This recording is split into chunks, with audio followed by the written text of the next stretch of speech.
જય આદિવાસી, જય જોહાર।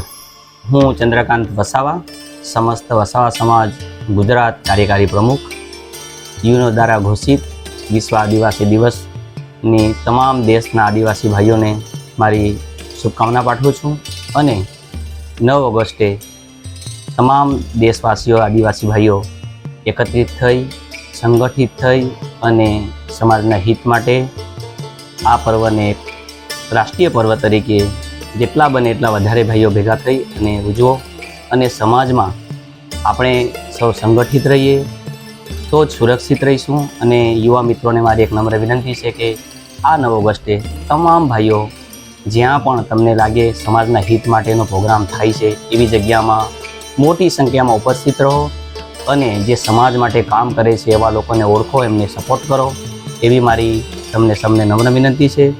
આપણે વિશ્વ આદિવાસી દિવસ નિમિત્તે તમામ આદિવાસી ભાઈઓ આપણી સંસ્કૃતિ, બોલી, રીત રિવાજો સચવાય અને સંગઠિત રહીએ। આવનાર સમયમાં પણ સૌ સંગઠિત રહી અને સમાજને સુરક્ષિત અને સમૃદ્ધ બનાવે એવા પ્રયત્નો કરો એવી મારી સૌને શુભકામના છે। જય આદિવાસી, જય જોહાર।